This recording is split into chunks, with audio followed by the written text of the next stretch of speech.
Today we're talking about a French artist and her famous works. This artist is no ordinary artist. She specializes in sculpting provocative biomorphic figures using bronze. And she is Germaine Richier. She is a French avant-garde sculptor of the southern France. She studied art in Montpellier and went to Paris in 1926 and learned to work with bronze in the studio of Antoine Bourdelle until 1929.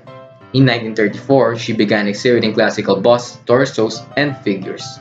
Her talent was recognized already in the 1930s with a solo exhibition in 1934 at the Gallery Max Kaganovich, the Blue Metal Prize for Sculpture in 1936, and an exhibition of her work at the Paris World's Fair in 1937.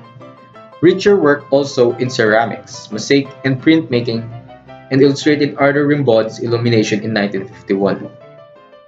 Her unique personal imagery, however, is strongest in her sculptures of seemingly battered and tortured human forms.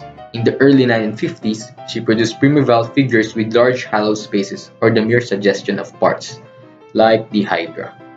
Following her early death from cancer in 1959, Richier was largely forgotten in the art world. Her legacy visible only within the work of a handful of late 20th century sculptors such as Lid Chadwick, Cesar, and Reg Butler. And that's her biography for the. And now let's move on to Richier's famous works. The first is the Hydra. It was painted in 1954 to 1955 and published in 1961. The size is 367 by 287 millimeters, and the material she used is etching in aquatint on paper. Germaine Richier made these individual prints at the height of her career as a sculptor in the late 1940s and early 1950s. Like her sculptures, they reflect the same preoccupation with animals and plants, but also hybrid creatures seen in the Hydra. Subject to careful scrutiny and recording, they suggest a world below the surface of normal experience that is fascinating and sometimes sinister. Second is The Shepherd of the Landes. It was made in 1951 and cast in 1996. The size is 1490 by 890 by 600 millimeters, and the material she used is bronze. Shepherds in the Landes region in the south of France used stilts to help them see over the areas of scrub and marshland where the sheep graze. In Richier's sculpture, the shepherd figure has become one with its stilts, achieving an insect-like adaptability. Its head is cast from a piece of eroded building rubble that Richier found on the beach. Her sculptures frequently combine human and animal forms, striking a chord the bleak image of humanity prevalent in Europe after the Second World War. And the third is the Storm Man.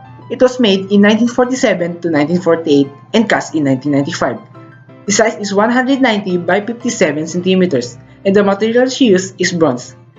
Richier's sculptures testify to the atmosphere of violence and destruction in Europe following the Second World War. The pitted and scarred surfaces of the figures, as well as the mutilated facial features, speak eloquently of human suffering. At the same time, the solidity of this personage and their strong expressive presence assert the ultimate survival of humanity, despite the legacy of war. The model for this sculpture was an old man who 50 years before had posed for Rodin sculpture's Balzac, an archetypal figure of male potency and creativity that Richier now represented as scarred and decaying. And the fourth is the Hurricane Woman. It was made in 1948 to 1941 and cast in 1995. The size is 179 by 47 centimeters, and it was also made in bronze.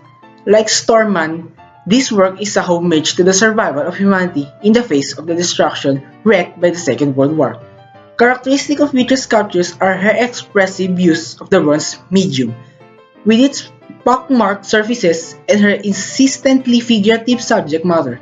The heavily worked surfaces suggest her affinity to contemporary gestural abstract painting.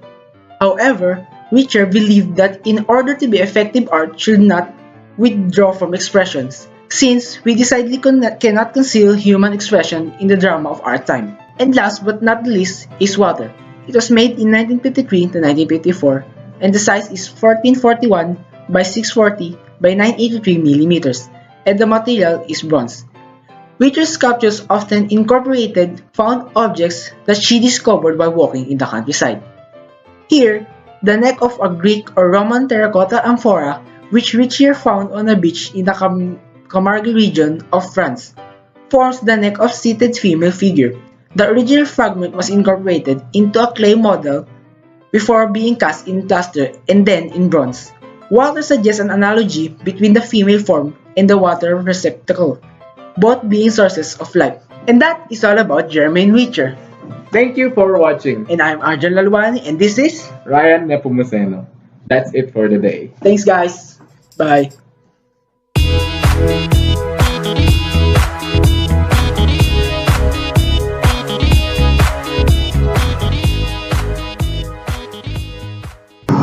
What do you think is the significance of Germaine Richier in the history of arts? Unlike most sculptors, Germaine Richier is very much original. She sculpts hybrid forms of mutilated human and insect forms to depict the human sufferings of World War II.